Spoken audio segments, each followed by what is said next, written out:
Okay. Welcome back dear students. ఇప్పుడు మనం mitochondria ఓకేనా? మైటోకాండ్రియా గురించి మనం తెలుసుకునే ప్రయత్నం చేద్దాం. సో, మనకి నైన్త్ క్లాస్ టెక్స్ట్ బుక్‌లో క్లియర్‌గా మెన్షన్ చేయడం జరిగింది. ఓకేనా? సో, ఫస్ట్ మనకి మైటోకాండ్రియా డయాగ్రామ్ అనేది ఎలా ఉంటదని మనం తెలుసుకుందాం. ఓకేనండి? మైటోకాండ్రియా డయాగ్రామ్ గురించి. ఇక్కడ మీకు చూడండి మైటోకాండ్రియాన్ అని చెప్పి సింగులర్ ఓకేనా? సో, చూడండి. మనకి ఈ ప్లాంట్ సెల్ డయాగ్రామ్‌లోనే మైటోకాండ్రియాని క్లియర్‌గా మనకి మెన్షన్ చేయడం జరిగింది. ఇగోండి ఇదే కదా! మైటోకాండ్రియా అంటే. ఇగోండి మైటోకాండ్రియాన్ అని చెప్పి చెప్పడం జరిగింది. ఈ మైటోకాండ్రియా గురించి మనం ఇప్పుడు నేర్చుకోబోతా ఉన్నాం. ఓకేనా? రైట్. ఇప్పుడు మనం టాపిక్‌లోకి వెళ్ళిపోదాం. మైటోకాండ్రియా సంబంధం. అందరికీ అర్థమవుతుందని చెప్పి నేను అనుకుంటున్నాను. ఇంకా ఏమన్నా మీకు మోడిఫికేషన్స్ ఏమైనా ఉంటే చెప్పండి. దయచేసి మార్చి చెప్తాను. ఎందుకంటే మీ అందరూ కూడా నా మీద బేస్ అయ్యి ఉన్నారు కాబట్టి పూర్తిగా మీకైతే చెప్పే అవకాశం అనేది నాకుంది. చెప్పాలి కూడా. ఓకేనా? రైట్. చూడండి. ఇక్కడేంటి మైటోకాండ్రియా గురించి మాట్లాడుతున్నాం. ఓకేనా? మైటోకాండ్రియా గురించి చెప్పేటప్పుడు దీన్ని పలేడ్ పీఏఎల్ఏడీఈ పలేడ్ అని పిలుస్తున్నటువంటి ఒక శాస్త్రవేత్త మరియు కొలిక్కర్ కేఓఎల్ఎల్ఐకేఈఆర్ కొలిక్కర్ అని పిలుస్తున్నట్టు ఇద్దరు శాస్త్రవేత్తలు కనుక్కున్నారు. ఓకేనా? మైటోకాండ్రియాకి దీని పేరేరా బాబు మైటోకాండ్రియా అని చెప్పింది ఎవరంటే సి బెండా అని పిలుస్తున్నట్టు మైటోకాండ్రియాకి పేరు పెట్టింది సి బెండా బిఈఎన్డిఏ బెండా అంటారు. ఓకేనా? గుర్తుపెట్టుకోండి. ఇలాంటి మైటోకాండ్రియా గురించి ఏం మెన్షన్ చేస్తారో చూద్దాం. Mitochondria are also known as power houses of the cell. ఇదే బిట్. మిగతా నువ్వు ఎంత చదువుకున్నా వేస్టే. ఇక్కడే బిట్. మైటోకాండ్రియాని power house of the cell అంటారు. ఓకేనా? అంటే కణశక్తియ భాండాగారము. ఎందుకో మాట్లాడదాం. ఓకేనా? చూడండి మైటోకాండ్రియా హ్యావ్ 2 మెంబ్రేన్ కవరింగ్స్. మైటోకాండ్రియాలో 2 మెంబ్రేన్స్ ఉంటాయంట. ఓకేనండి? 2 మెంబ్రేన్స్ అనేవి మైటోకాండ్రియాలో ఉంటాయి. ఓకేనా? ఓకేనా? ఒకటి బయట పొర ఉంటది. ఒకటి లోపల పొర ఉంటదనమాట. చూడండి the outer membrane is porous while the inner membrane is deeply folded. ఇప్పుడు ఏమంటానంటే మైటోకాండ్రియాకి బయట ఉన్నటువంటి పొర అనేది రంధ్రాలు కలిగి రంధ్రాయుతంగా ఉంటదనమాట. లోపల ఉండేది డీప్‌గా మడతపడి ఉంటదనమాట. దాన్ని మీకు ఇప్పుడు చూపించే ప్రయత్నం చేస్తాను చూడండి. టెక్స్ట్ బుక్‌లో ఇచ్చాడు కదా డయాగ్రాము. ఓకేనా? సో, వీడేమన్నాడంటే మైటోకాండ్రియా బయట పొర అనేది ఏదైతే ఉందో ఇది రంధ్రాయుతంగా ఉంటుంది అని చెప్పాడు మనకి. ఏం చెప్పాడంటే మైటోకాండ్రియా అనేది ఏదైతే ఉందో బయట కనిపించే పొర అనేది రంధ్రాయుతంగా ఉంటుందన్నాడు. ఓకే. టెక్స్ట్ బుక్‌లో మనకి ఇచ్చినటువంటి డయాగ్రామ్ మనం గమనిద్దాం. ఈ బయట పొర ఇది బయట పొర. ఓకేనా? ఇదంతా కూడా ఎలా ఉంటదని చెప్పాడు? రంధ్రాయుతంగా అంటే రంధ్రాలతో కూడి ఉంటుంది అని చెప్పాడు. ఇదంతా కూడా. ఓకేనా? అంటే ఇక్కడ ఇలా రంధ్రాలుంటాయి మొత్తం కూడా. ఓకేనమ్మా? ఇదంతా కూడా రంధ్రాలుంటాయి. ఇప్పుడు లోపలి పొర అనేది ఎలా ఉంటదన్నాడు? మడతలు పడి ఇగోండి ఇలా మడతలు పడి అని మనకు కనబడుతూ ఉంటది. ఓకేనా? బయట పొర ఎలా ఉంటదండి? రంధ్రాలు కలిగి ఉంటది. లోపల పొర ఎలా ఉంటది? ఇలా మడతలు పడి ఉంటదని చెప్పి చెప్పాడనమాట. అదేగా చెప్పాడు? రైట్. ఇప్పుడు మనకి ఆ మ్యాటర్‌లోకి వెళ్దాం. ఓకేనా? మ్యాటర్‌లోకి వెళ్తే ఏమిచ్చాడండి ఇక్కడ? మైటోకాండ్రియా చూడండి. Outer membrane is porous. అంతే కదా! Outer membrane is porous. రంధ్రయుతంగా ఉంటది. While the inner membrane is deeply folded. బాగా మడతపడి ఉంటదంట. ఓకేనా? అయితే దేనికి? These folds increase the surface area for ATP generating chemical reactions. ఓకేనా? ఈ మడతలనేవి దేనికుంటాయంటే ఇంక్రీజ్ ద సర్ఫేస్ ఏరియా ఉపరితల వైశాల్యాన్ని పెంచుతాయి. అంటే మైటోకాండ్రియా లోపల ప్లేస్ అనేది ఓకేనా పెరగాలి అంటే లోపల మడతలు పడి ఉంటాయన్నమాట. ఎక్కువ పార్ట్ అనేది తక్కువ మొత్తంలో పట్టాలి మడతలు పడి ఉండాలన్నమాట. ఓకేనా? దేనికలా ఉంటదంట? ఏటీపీ ఎడినోసిన్ ట్రైఫాస్ఫేట్ అంటారు. ADENOSIN ఇక్కడ ఇచ్చాడు క్లియర్‌గా. ఎడినోసిన్ ట్రైఫాస్ఫేట్ 3 ఫాస్ఫేట్ బంధాలతో కలిగినటువంటి ఏటీపీ ఏదైతే ఉందో ఇది లోపల ఉంటది. దేనికంటే మైటోకాండ్రియా అనే శక్తిని ఏటీపీ రూపంలో విడుదల చేస్తా ఉంటదన్నమాట. ఓకేనా? రైట్. ఇప్పుడు చూడండి. The energy required for various chemical activities needed for life is released by mitochondria in the form of ATP molecules. చూడండి. ద ఎనర్జీ అంటే శక్తి అనేది ఏదైతే ఉందో required for various chemical activities. కణం లోపల వేరు వేరు రకాల రసాయనిక చర్యలు జరగాలి అంటే ఒక నీడెడ్ ఫర్ లైఫ్ మన లైఫ్‌కి జీవనానికి కావాల్సినటువంటి రసాయన చర్యలు జరగాలి అంటే ఒక ఏం కావాలండి? చూడండి. ఏం కావాలిక్కడ? Released by mitochondria in the form of ATP. ATP రూపంలో శక్తిని మైటోకాండ్రియా అనేది విడుదల చేస్తుంది. ఏ రూపంలో అండి? ఏటీపీ రూపంలో మైటోకాండ్రియా అనే శక్తిని విడుదల చేస్తుంది. ఓకేనా? ATP is also known as energy currency of the cell. ఏటీపీని ఏమని పిలుస్తారండి? ఇది ఇంపార్టెంట్ బిట్. ఏటీపీని ఏమని పిలుస్తారండి? ఎనర్జీ కరెన్సీ అని చెప్పి పిలుస్తారు. లేదా దానికే సెల్ కరెన్సీ అని కూడా పిలుస్తారు. కణ కరెన్సీ అని చెప్పి పిలుస్తారు. ఎందుకంటే శక్తిని ఇచ్చేది కాబట్టి. చూడండి, the body uses energy stored in ATP for making new chemical compounds and for mechanical work. మన శరీరం అనేది ఏదైతే ఉందో శక్తిని వాడుతూ ఉంటుంది. ఓకేనా? మన శరీరంలో శక్తి ఏ రూపంలో ఉంటుందండి? ఏటీపీ రూపంలో ఉంటుంది. ఏ రూపంలో ఉంటుందండి? ఏటీపీ రూపంలో ఉంటుందన్నమాట. ఇది ఏం చేస్తుంది? మన శరీరంలో కొత్త రకాల రసాయన పదార్థాలు, రసాయన సమ్మేళనాలు తయారు చేయడానికి, అదేవిధంగా మెకానికల్ వర్క్ శరీరంలో ఓకేనా యాంత్రిక పని చేసేదానికి ఏటీపీ ఉపయోగపడుతూ ఉంటుందన్నమాట. రైట్. ఇప్పుడు మీరు నోట్ చేసుకోవాల్సిన సమయం వచ్చింది. ఈ పాయింట్ చాలా ఇంపార్టెంట్. ఎవరికీ చెప్పొద్దు కూడా. ఓకేనా? రైట్. చాలా చాలా కేర్ఫుల్‌గా వినాలి. ఈ బిట్ చాలా ఇంపార్టెంట్. మోస్ట్ ఎక్స్‌పెక్టెడ్ బిట్ అండి. ఓకేనా? సో, దీన్ని హైలైట్ కూడా చేసుకోవచ్చు మీరు. Mitochondria are strange organelles in the sense that they have their own DNA and ribosome. వైసీటీలోనే ఇది నేను చెప్పాను. వైసీటీ కోర్సులో క్లియర్‌గా చెప్పాను. మైటోకాండ్రియాకి స్వయంగా ఒక డిఎన్ఏ ఉంటుంది. డిఎన్ఏ అంటే డిఆక్సీ రైబో న్యూక్లిక్ యాసిడ్ అని చెప్పి అంటారు. వాట్సాప్ నేను క్లిక్ అనుకున్నాడు దాన్ని. ఓకేనా? ఇక్కడ మైటోకాండ్రియాకు ఉన్నటువంటి స్పెషల్ ఏంటంటే they have their own DNA. సొంతంగా డిఎన్ఏతో పాటుగా రైబోజోమ్లు కూడా ఉంటాయి. ఏముంటాయండి? రైబోజోమ్లు కూడా ఉంటాయి. మళ్ళీ ఇలాగ ఎక్కడ చదువుకున్నాం మనం? ప్లాస్టిడ్స్లో చదువుకున్నాం. దేర్ ఫోర్ కాబట్టి mitochondria are able to make some of their own proteins. అందుకే యాక్చువల్ డిఎన్ఏ అనేది ఏదైతుందో దానిలో ప్రోటీన్స్ తయారవుతాయి కదా. అందుకే మనం ఏం చెప్తాం? మైటోకాండ్రియా అనేది ఏదైతుందో దానంతట అదే కొన్ని ఓన్ ప్రోటీన్స్ని స్వయంగా ప్రోటీన్స్ తయారు చేసుకోగలదు అని చెప్పి చెప్తాం. ఓకేనా? రైట్. Next plastids. ప్లాస్టిడ్స్ డయాగ్రామ్లో ప్లాస్టిడ్స్ ఎక్కడ ఉన్నాయో మీరు చూసుకోవచ్చు. ఓకేనండి? ఈ ప్లాస్టిడ్స్ గురించి ఇక్కడ చూడండి క్లియర్గా. ప్లాస్టిడ్స్ అని తెలుగులో ప్లాస్టిడ్స్ అని పిలుస్తారండి. ఓకేనా? Plastids. Plastids are present only in plants. ఇది ఇంపార్టెంట్. ప్లాస్టిడ్లు అనబడేవి ఏవైతున్నాయో కేవలం వృక్ష కణాలలో ప్లాంట్ సెల్స్లో మాత్రమే ఉంటాయి. అయితే there are 2 types of plastids. Plastids అనేవి 2 రకాలు ఉంటాయండి. ఒకటోది ఏంటంటే క్రోమోప్లాస్ట్.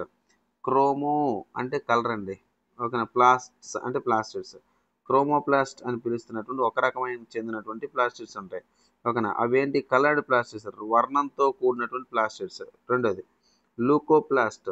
ఇది ఏ కలర్లో ఉంటుంది? లూకోప్లాస్ట్ అని పిలుస్తున్న ప్లాస్ట్ వైట్ కానీ లేదా దాన్ని కలర్లెస్ ప్లాస్టిడ్ అంటారు. ఇప్పుడు మనకి ఇంపార్టెంట్ ఏంటంటే chromoplast containing the pigment chlorophyll are known as chloroplast. ఇది ఇంపార్టెంట్. అయితే క్రోమోప్లాస్ట్ అని చెప్పి మనం మొదట చదువుకున్నాం కదా, రంగుతో కూడిందని. So chromoplast containing the pigment chlorophyll. ఈ క్రోమోప్లాస్ట్లోనే ఒక వర్ణ పదార్థం ఉంటుంది లేదా ఒక పిగ్మెంట్ ఉంటుంది. అదేంటి? పిగ్మెంట్ అంటే ఏంటండి ఇంతకీ? పిగ్మెంట్ అంటే కలర్ని ఇచ్చే పదార్థాన్ని ఏమంటారు అంటే పిగ్మెంట్ అంటారు. అయితే ఈ క్రోమోప్లాస్ట్లో ఉన్నటువంటి పిగ్మెంట్ ఏంటి అంటే గుర్తుపెట్టుకోండి, క్లోరోఫిల్. ఏముంటుందండి? క్లోరోఫిల్. అయితే ఏ క్రోమోప్లాస్ట్లో అయితే క్లోరోఫిల్ ఉంటుందో దాన్ని మనం ఏమని పిలుస్తారంటే క్లోరోప్లాస్ట్ అని చెప్పి పిలుస్తారు. అంటే ఆర్డర్ ఏంటి ఇక్కడ? క్రోమోప్లాస్ట్ లోపల క్లోరోఫిల్ ఉంటే క్లోరోఫిల్ ఉన్నట్టే దాన్ని ఏమని పిలుస్తారు? క్లోరోప్లాస్ట్ అని పిలుస్తారు. గుర్తుపెట్టుకోండి. ఇప్పుడు ఇంపార్టెంట్ చూడండి. Chloroplast are important for photosynthesis in plants. అయితే క్లోరోప్లాస్ట్లో క్లోరోఫిల్ కలిగినటువంటి క్లోరోఫిల్ కలిగినటువంటి క్లోరోప్లాస్ట్ చాలా ఇంపార్టెంట్. దేనికంట? ఫోటోసింథసిస్ అంటే కిరణజన్య సంయోక్రియ చేసేదానికి ఇంపార్టెంట్. కిరణజన్య సంయోక్రియ పద్ధతిలోనే మొక్కలు ఏవైతే ఉన్నాయో ఇవి సూర్యరశ్మి లేదా సన్లైట్ని అదేవిధంగా క్లోరోఫిల్ ఉపయోగించుకుని ఎనర్జీని తయారు చేసుకుంటాయి. అదే గ్లూకోన్ తయారు చేస్తుంది. దాని యొక్క ఫార్ములా ఏంటంటే C6H12O6 అని చెప్తారు. రైట్. తర్వాత చూడండి, chloroplast also contains various yellow or orange pigments in addition to chlorophyll. ఇక్కడ ఇంపార్టెంట్ ఏంటంటే ఇక్కడ క్లోరోప్లాస్ట్ అనే దాంట్లో క్లోరోఫిల్ ఉండదని చదువుకుని గుర్తుందా? ఓకేనా? క్లోరోప్లాస్ట్ అనే దాంట్లో ఏముంటుందని క్లోరోఫిల్ అన్న. ఈ క్లోరోప్లాస్ట్లో క్లోరోఫిలే కాకుండా ఏముంటాయంట? ఎల్లో కలర్ని ఇచ్చినటువంటి పిగ్మెంట్స్, ఎల్లో పసుపు రంగులో ఉన్నటువంటి వర్ణ పదార్థాలు, ఆరెంజ్ వర్ణంలో ఉన్న వర్ణ పదార్థాలు అనేవి ఉంటాయంట. Leucoplast are primarily organelles in which materials చాలా ఇంపార్టెంట్ అండి ఇక్కడ ఈ బిట్. ఓకేనా? ఏంటి చూడండి. Leucoplasts are primarily organelles in which materials such as starch, oils, protein granules are stored. ఇక్కడ లూకోప్లాస్ట్ అనేది ఏదైతే ఉందో కలర్లెస్ ప్లాస్టిడ్స్ అన్నాం కదా, ఈ లూకోప్లాస్ట్లో అనేవి ప్రధానమైనటువంటి కణాంగాలు. ఎందుకంట ఇవి ఏం చేస్తాయండి? స్టోర్ చేస్తాయి. కొన్ని పదార్థాలను స్టోర్ చేస్తాయి. ఉదాహరణకి స్టార్చ్ అంటే పిండి పదార్థాలను, ఆయిల్స్ అంటే కొన్ని రకాల నూనెలను, ప్రోటీన్ గ్రాన్యూల్స్ అంటే మాంసకృతులకు సంబంధించినటువంటి కొన్ని రకాల గ్రాన్యూల్స్ ఏవైతే ఉన్నాయో ఆ గ్రాన్యూల్స్ని స్టోర్ చేస్తూ ఉంటాయంట. ఒక గ్రాన్యూల్స్ అంటే కణికలు అని చెప్పి మాంసకృతులకు సంబంధించిన కణికలు అనేవి నిల్వ చేయబడతా ఉంటాయి. రైట్, నెక్స్ట్ చూడండి. The internal organisation of the chloroplast consist of numerous membrane layers embedded in a material called stroma. ఇది ఏంటో చూద్దాం. ఓకేనా. Internal organisation of the chloroplast. ఈ క్లోరోప్లాస్ట్ లోపల ఉన్నటువంటి నిర్మాణం ఒకసారి మనం గమనిస్తే చాలా ఎక్కువ త్వచాలు ఉంటాయి. న్యూమరస్ మెంబ్రేన్ లేయర్స్ ఉంటాయంట. అవి ఎందులో ఉంటాయి? స్ట్రామాలో ఉంటాయి అన్నాడు. ఇప్పుడు మీకు డౌట్ వస్తుంది, స్ట్రామా అంటే ఏంటి సార్? ఓకేనా, స్ట్రామా అంటే ఏంటో ఒకసారి చెప్తాను చూడండి. ఓకేనా, కేర్ఫుల్గా వినండి. ఓకేనా, స్ట్రామా అంటే ఏంటో. యాక్చువల్గా క్లోరోప్లాస్ట్ అనేది ఏదైతుందో ఇలా అండాకారంలో కనిపిస్తుందండి.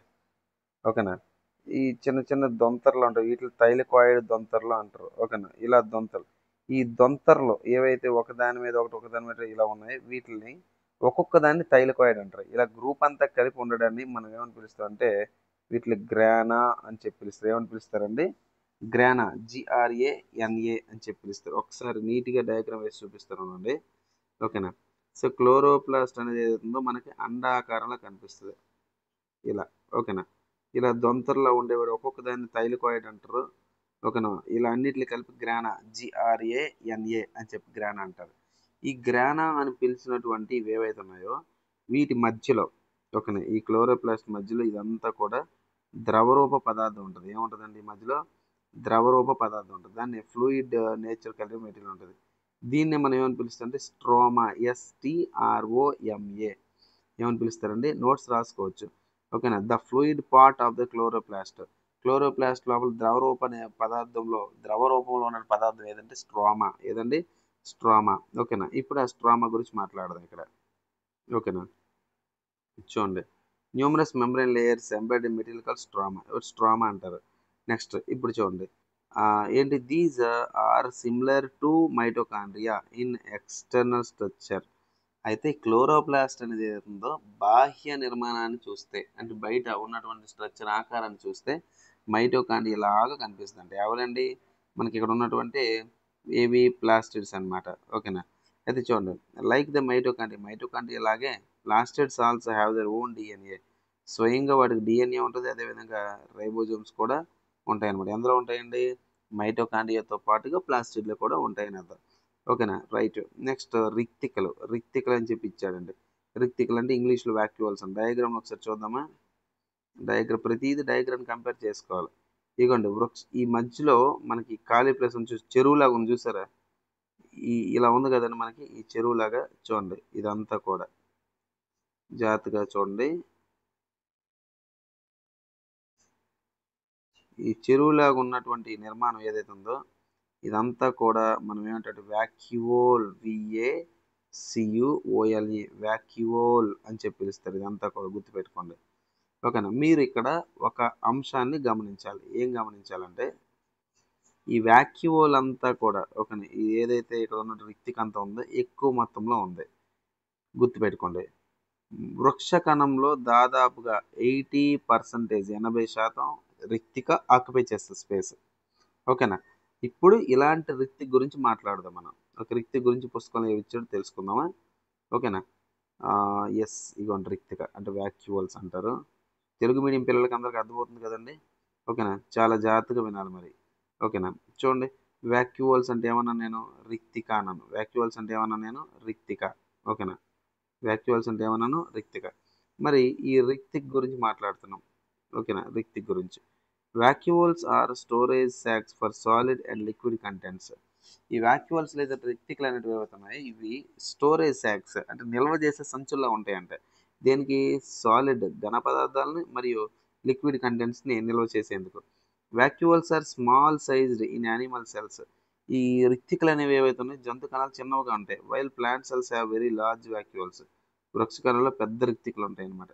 The central vacuole of some plant cells may occupy 50 to 90% of cell volume.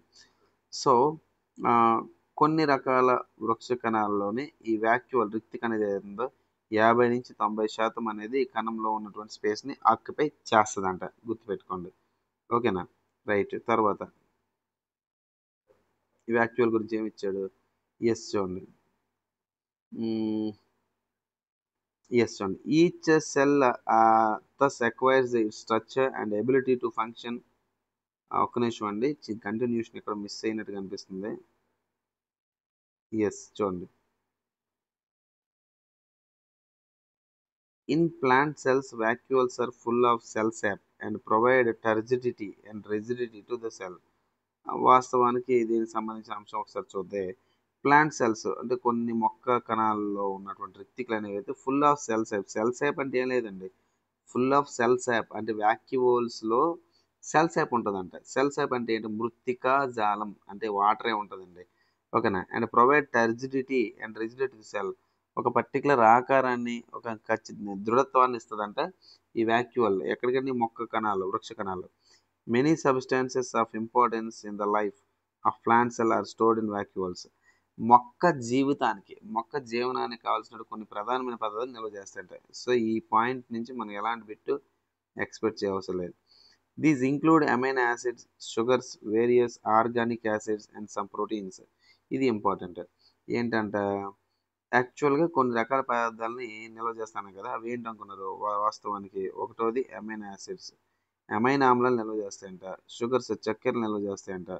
అదేవిధంగా వేరియస్ ఆర్గానిక్ యాసిడ్స్, కొన్ని సేంద్రియ కొన్ని కర్బన పదార్థాలకు చెందినటువంటి ఆమ్లాలను, కర్బన ఆమ్లాలను నిల్వ చేస్తుంది. అదేవిధంగా కొన్ని ప్రోటీన్స్ కూడా నిల్వ చేస్తుంది. ఏదంటే రిక్తిక వాక్యూల్స్. మీ అందరికీ అర్థమవుతుందని ఆశిస్తున్నాను. ఒకవేళ డౌట్స్ ఉంటే కనుక ఖచ్చితంగా మీరు కామెంట్ బాక్స్లో తెలియజేయండి. ఓకేనా? నెక్స్ట్ చూడండి. ఈ బిట్ ఆల్రెడీ ఇది బిట్లో నేను చెప్పడం జరిగింది, ఈ పాయింట్ వైసిటీలోనే. ఓకేనా? చూడండి. In single celled organisms like amoeba. మనము ఈ పాఠం మొదటి వీడియోలో మాట్లాడుకున్నాం, 52 నిమిషాల వీడియో ఉంది కదా, అందులో సింగిల్ సెల్ ఏకకణ జీవులకు ఉదాహరణగా పారమీషియం, అమీబా, బాక్టీరియా, క్లమైడోమోనాస్ ఉదాహరణగా తీసుకున్నాం కదా. వాటిల్లో అంట the food vacuole contains the food items and that the amoeba has consumed. ఇప్పుడు అమీబా తీసుకున్నటువంటి ఆహార పదార్థాలు ఏవైతే ఉన్నాయో, ఆహార పదార్థాలు అన్నీ కూడా మనకి ఫుడ్ వాక్యూల్, ఆహార రిక్తికలో అమీబాలో నిల్వ ఉంటాయంట. ఓకే, నెక్స్ట్ చూడండి. In some unicellular organisms specialised vacuoles also plays an important role in expelling excess water and some waste from the cell. వీడు ఏమంటాడంటే, మరి కొన్ని ఏకకణ జీవుల్లో, యూనిసెల్యులర్ ఆర్గానిజమ్స్ అంటే ఏకకణ జీవులు, కొన్ని ఏకకణ జీవుల్లో స్పెషలైజ్డ్ వాక్యూల్స్ అంటే ప్రత్యేకమైనటువంటి రిక్తికలు ఏవైతే ఉన్నాయో అవి ప్లే ఇంపార్టెంట్ రోల్, ప్రధానమైన పాత్ర పోషిస్తాయంట. ఎక్కడ? ఎక్స్పెల్లింగ్ ఎక్సెస్ వాటర్, ఆ కణంలోని ఎక్సెస్ వాటర్ ఉంటే దాన్ని బయటికి పంపించడంలో కానీ, అదేవిధంగా సమ్ వేస్ట్, కొన్ని రకాల వ్యర్థాలను బయటికి పంపించడంలో కానీ ఈ వాక్యూల్స్ లేదా రిక్తికలను ప్రధాన పాత్ర పోషిస్తాయంట. నెక్స్ట్ చూద్దామా దీని తర్వాత. దీని తర్వాత ఏమి ఇచ్చాడు చూద్దాం. ఓకే, దీని తర్వాత ఏమన్నాడంటే చూడండి. Each cell thus acquires its structure and ability to function because the organization of its membrane and organelles in specific ways. The cell thus has a basic structural organization. This helps the cells to perform function like respiration, obtaining nutrition, clearing waste material, forming new proteins. చూడండి ఇక్కడ ఏమంటాడంటే, ఈ పారా గురించి ఎవరు కూడా వరి అవ్వద్దు. కణం అనేది అన్ని రకాల పనులు చేస్తుంది, శరీరంలో అన్ని రకాల వ్యవస్థలు కూడా ఉపయోగపడుతుంది. కాబట్టే ఇది బిట్ ఇక్కడ. కాబట్టే కణాన్ని ఏమంటారట? The cell is the fundamental structural unit of living organism. అందువల్ల కణం అంట ఫండమెంటల్ అంటే ప్రాథమిక నిర్మాణాత్మకమైన ప్రమాణంగా మనం చెప్తాం. It is also the basic function of life. జీవనానికి ప్రాథమిక విధి నిర్వహించడం ప్రధాన పాత్ర పోషిస్తుందని చెప్తా ఉన్నాడు. రైట్, తర్వాత సెల్ డివిజన్. సెల్ డివిజన్ అంటే కణ విభజన. మీకు కేంద్రకం గురించి చెప్పేటప్పుడు చెప్పాను ఈ కణ విభజన గురించి. కేంద్రకం అంటే ఏంటి? న్యూక్లియస్. ఓకేనా? ఇదేంటి చూద్దాం. New cells formed in organisms in order to grow to replace old, dead and injured cells. New cells అంటే కొత్త కణాలు అనేవి ఏర్పడతాయి. ఎప్పుడు ఏర్పడతాయండి? మనకి శరీరంలోని పెరుగుదల కోసం, అదేవిధంగా పాత కణాలు పోతే దాన్ని రిప్లేస్ చేయడానికి, డెడ్ అంటే మృత కణాలు పోతే, అదేవిధంగా ఇంజ్యూర్డ్ సెల్స్ ఎప్పుడైనా కణాలకి గాయం జరిగితే అట్లా రిప్లేస్ చేయడానికి ఉపయోగపడతాయి. And to form gametes required for the reproduction. ఇప్పుడు గ్యామెట్స్ని కూడా ఏర్పరుస్తాయండి. మగవారి నుంచి శుక్రకణాలు వస్తాయి, ఆడవారి నుంచి అండం వస్తుంది.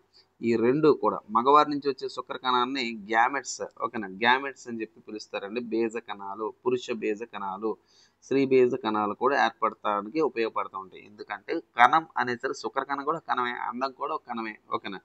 సో ఈ గ్యామెట్స్ ఏర్పడడానికి ఉపయోగపడుతూ ఉంటాయి. The process by which new cells are made is called cell division. అంటే ఏంటనుకున్నారు? ది ప్రాసెస్, చూడండి, the process by which new cells are made, కొత్త కణాలు తయారయ్యే విధానాన్ని మనం ఏమంటాం? సెల్ డివిజన్ లేదా కణ విభజన అని చెప్పేసి మనం చెప్పడం జరుగుతూ ఉంటుంది. Okay, there are two main types of cell division. రెండు మెయిన్ టైప్స్ సెల్ డివిజన్. ఒకటోది మైటోసిస్. మైటోసిస్ అంటే ఏంటి అనుకున్నారు? సమ విభజన. మియోసిస్ అని ఇంకోటి ఉంది, అదేంటి? క్షేకర విభజన అని అంటారు. కణ విభజన రెండు రకాలండి, ఒకటోది మైటోసిస్, రెండోది మియోసిస్. మైటోసిస్ అంటే సమ విభజన, మియోసిస్ అంటే క్షేకర విభజన, ఓకేనా. ఇప్పుడు మనం చూడండి, ఈ definition important exam point of వ్యూలోనే. చూడండి, the process of cell division by which most of the cells divide for growth is called mitosis. ఇక్కడ ఏం లేదండి, the process of cell division, నీట్గా అండర్లైన్ చేద్దాం. The process of cell division by which most of the cells divide for growth. ఈ కణ విభజనలో భాగంగా పెరుగుదల కోసం విభజన చెందే కణాలు ఏవైతే ఉన్నాయో ఆ పద్ధతిని ఏమంటారట? మైటోసిస్ అంటారు. ఏమంటారండి? మైటోసిస్. మైటోసిస్ అంటే సమవిభజన అంటారు. ఇన్ దిస్ ప్రాసెస్, మైటోసిస్లోనండి, అంటే మైటోసిస్ అంటే సమవిభజన ప్రాసెస్లో each cell called mother cell, ఓకేనా. Each cell called mother cell. ప్రతి కణాన్ని కూడా ఒక మాతృ కణంగా మనం పరిగణిస్తామంట. ఓకే, ఈ డయాగ్రామ్ ఇక్కడ ఇచ్చాడు, చెప్దాం, ఓకేనా. సో ఫర్ ఎగ్జాంపుల్ అండి, ఇక్కడ మైటోసిస్ ఇచ్చాడు, ఓకేనా. మైటోసిస్ ఇవ్వడం జరిగింది. ఇక్కడ మనకి ఏదో ప్రతి జాతి అనండి, ఇదంతా కూడా ఒక కణం అనుకోండి. మొదట్లో ఇక్కడ ఉన్నదంతా కూడా ఒక కణం, ఓకేనా. ఇదంతా ఏంటండి? ఇదంతా కూడా ఒక కణం. ప్రతి కణం కూడా మదర్ సెల్ అంటే మాతృ కణంగా ఉంటుంది. ఆ కణం ఏం చేస్తుందంట? ఆ కణం ఏం చేస్తుంది? Each mother cell divides to form two identical daughter cells. అంటే మైటోసిస్లో సమ విభజనలో ఏమవుతుందంటే అండి, సమ విభజన అంటే ఇదే కదా, మొదట్లోదే కదా. ఇక్కడ మనకు ఈ డయాగ్రామ్ ఏదైతే ఉందో ఇదంతా కూడా సమ విభజన సంబంధించింది అంతా కూడా, ఓకేనా. ఈ సమ విభజనలో ఏమవుతుందంట, మదర్ సెల్ అంటే మాతృకణం అనేది ఏదైతుందో ఇదేం చేసి టూ ఐడెంటికల్ డాటర్ సెల్స్, రెండు సమానమైనటువంటి, ఓకేనా, ఒక పిల్ల కణాలను ఏర్పరుస్తుందంట, ఓకేనా. నెక్స్ట్ చాలా ఇంపార్టెంట్ అండి, ఇది మైటోసిస్ గురించి కదా మనం మాట్లాడుతున్నాం. ఓకే, దేని గురించి మాట్లాడుతాం? మైటోసిస్ గురించి. The daughter cells have the same number of chromosomes as mother cell. ఇప్పుడు ఈ బిట్ ఇంపార్టెంట్. మైటోసిస్లో సమ విభజనలో ఏం జరుగుతుందంటే, డాటర్ సెల్స్ అంటే ఏంటంటే పిల్ల కణాలు అనేవి ఏవైతే ఉన్నాయో వాటిల్లో వాటి తల్లి కణాలలాగే నెంబర్ ఆఫ్ క్రోమోజోమ్స్ సంఖ్య సమానంగా ఉంటుందంట. అదేవిధంగా ఈ మైటోసిస్ దేనికి ఉపయోగపడుతుందంట? Helps in growth and repair of tissues in organisms. అంటే జీవులలోని కణజాలాలను రిపేర్ చేయడానికి, మరమ్మతు చేయడానికి, ఏదైనా డ్యామేజ్ అయితే టిష్యూస్కి రిపేర్ చేయడానికి మైటోసిస్ ఉపయోగపడుతూ ఉంటుంది. నెక్స్ట్ మాట్లాడదాం, చూడండి. Specific cells or reproductive organs or tissues in animals and plants divide to form gametes. మరి కొన్ని చూడండి, స్పెసిఫిక్ సెల్స్ రిపోర్టివ్ ఆర్గాన్స్ ప్రత్యుత్పత్తికి సంబంధించినటువంటి అవయవాలు స్త్రీలలో కానీ పురుషుల మగవారిలో కానీ. రిపోర్టివ్ ఆర్గాన్ ప్రత్యుత్పత్తి అవయవాలు ఏవైతే, ప్రత్యుత్పత్తి అనే వ్యవస్థకు సంబంధించి నేను క్లియర్గా మీకు చెప్పే ప్రయత్నం చేస్తాను పాఠంలో. ఒక ఇక్కడ ఏంటంట, ఇక్కడ reproductive organs tissues in animals and plants to form gametes. కొన్ని రకాల మొక్కల్లో, జంతువుల్లో రిపోర్టివ్ ఆర్గాన్స్ అంటే ప్రత్యుత్పత్తి అవయవాల నుంచి గ్యామెట్స్ బీజ కణాలను ఏర్పరచడానికి, ఓకేనా, which of fertilisation give rise to. అంటే ఫెర్టిలైజేషన్ అంటే ఏంటంటే ఫలదీకరణం అంటారు, ఓకేనా. ఫలదీకరణం అంటే ఏంటంటే ఒక శుక్రకణము మరియు ఒక అండం ఈ రెండు కలిస్తే కనుక ఏర్పడే ఆ ప్రొసీజర్ ఏదో దాన్ని ఫెర్టిలైజేషన్ లేదా ఫలదీకరణం అని చెప్పి మనం పిలుస్తారు, ఓకేనా. అలా ఏర్పడితే కనుక దాని నుంచి కొత్త జనరేషన్స్ అనేవి స్టార్ట్ అవుతాయి అన్నమాట. అర్థమైందా? అలా ఏర్పడే కొత్త జనరేషన్స్ స్టార్ట్ అవుతూ ఉంటాయి. చూడండి ఇక్కడ, they divide by a different, చూడండి, they divide by a different process called meiosis. ఇప్పుడు పెరుగుదల కోసం ఉపయోగపడేది సమవిభజన, అదే మైటోసిస్. ఇక్కడ కేవలం రిపోర్టివ్ సెల్స్ అంటే ఈ గ్యామెట్స్ ఏర్పడడానికి ఉపయోగపడేది ఏదైతే దాన్ని మియోసిస్ లేదా క్షయకర విభజన అంటారు. Which involves two consecutive divisions. దీంట్లో మనకేంటంటే అక్కడ మైటోసిస్ సమవిభజనలో ఏమైంది, తల్లి కణం నుంచి రెండు సమానమైన మాతృకణాలు వచ్చాయి. ఇక్కడ ఏంటి, రెండు డివిజన్స్, అక్కడ ఒకటే డివిజన్ జరిగింది, ఇక్కడ రెండు డివిజన్ జరుగుతాయి. ఇక్కడ చూడండి, when a cell divides by meiosis ఒకవేళ క్షయకర విభజన మియోసిస్ ద్వారా ఎప్పుడైనా కణం విభజన చెందితే it produce 4 new cells instead of 2. 2 కణాల కన్నా 4 కణాలను కొత్తవి తయారు చేస్తుంట. The new cells only have half the number of chromosomes than that of the mother cells. ఇది ఇంపార్టెంట్. మైటోసిస్లోనే ఏంటి సేమ్ నెంబర్ ఆఫ్ క్రోమోజోమ్స్ వచ్చాయి. ఇక్కడికి వచ్చేసరికి ఏమవుతాయి, క్రోమోజోమ్లు అనేవి ఏమవుతాయండి, హాఫ్ అవుతాయి. క్రోమోజోమ్లు ఏమవుతాయి, హాఫ్ అయిపోతాయి అనమాట. క్రోమోజోమ్లు ఏమవుతాయి, హాఫ్ అవుతాయి అని గుర్తుపెట్టుకో. సో మియోసిస్కి వచ్చేసరికి హాఫ్ అవుతాయి, అంటే కేకర విభజనలో. మైటోసిస్ సమ విభజనలో ఈక్వల్ అవుతాయి అనమాట. ఓకేనా. Next, can you think as why the chromosome number reduced half in daughter cells. మరి డాటర్ సెల్స్లో హాఫ్ ఎందుకు క్రోమోజోమ్ నెంబర్ అవుతుందని చెప్పమన్నాడు. మీకు ఆన్సర్ తెలిస్తే కానీ కామెంట్ బాక్స్లో కామెంట్ పెట్టండి. ఓకేనా. రైట్, ఇక్కడతోనే మనకి ఏంటంటే 9th క్లాస్ టెక్స్ట్ బుక్లో ఉన్నటువంటి కణం లేదా ఆ ఫండమెంటల్ యూనిట్ ఆఫ్ లైఫ్, జీవుల యొక్క మౌలిక ప్రమాణం అనే పాఠం అనేది పూర్తి అయిపోయింది అనమాట. ఓకేనా. రైట్, ఇక్కడ మైటోసిస్లోనే మీరు క్లియర్గా చూడొచ్చు. ఓకేనా. మైటోసిస్లో మీరు చూస్తే నేను ఏం చెప్పానంటే ఇక్కడ మొదటిది మైటోసిస్ 1, 2 కణాలు అయ్యాయి. మియోసిస్లో ఏమవుతాను మనం 2 కన్సిక్యూటివ్ డివిజన్స్ అన్నాయి. ఇక్కడ ఒక డివిజనే జరిగింది. ఇక్కడ ఏంటి 2 డివిజన్ జరుగుతాయి ఒక్కసారికి. కానీ క్రోమోజోమ్ నెంబర్ ఏమవుతుంది, ఇక్కడ హాఫ్ అవుద్ది, ఇక్కడ ఏమవుద్ది ఈక్వల్ అవుద్ది అనమాట. అంటే ఇక్కడ చూడండి 1, 2, 3, 4 ఉన్నాయి. ఇక్కడ 1, 2, 3, 4, మళ్ళీ ఇక్కడ 1, 2, 3, 4. ఓకే, ఇక్కడ ఎన్ని క్రోమోజోమ్లు ఉన్నాయి, 4 ఉన్నాయి. ఇక్కడికి వచ్చేసరికి ఇక్కడ 2 ఉన్నాయి, ఇక్కడ 2 ఉన్నాయి. అర్థమైందా. ఇక్కడ 2 సెట్లు ఉన్నాయి. ఇక్కడికి వచ్చేసరికి దాని మళ్ళీ హాఫ్ అయిపోయిందా. ఓకేనా. వీటి నెంబర్ పెరుగుతుంది కానీ క్రోమోజోమ్ నెంబర్ అనేది ఆఫ్ అయిపోతుంది అనమాట. అర్థమైందా. సో ఈ విధంగా మనం అర్థం చేసుకోవాలి. సో సెల్ లెసన్ అయిపోయిందండి. నెక్స్ట్ 9th క్లాస్ టిష్యూస్ అనే పాఠం మనం డిస్కస్ చేసే ప్రయత్నం చేద్దాం. Right, thanks for watching this video. Thank you very much. ఇలాంటి వీడియోస్ కావాలంటే మన ఛానల్ని సబ్స్క్రైబ్ చేయండి, లైక్ చేయండి, షేర్ చేయండి. Right, thanks for watching this video. Thank you very much.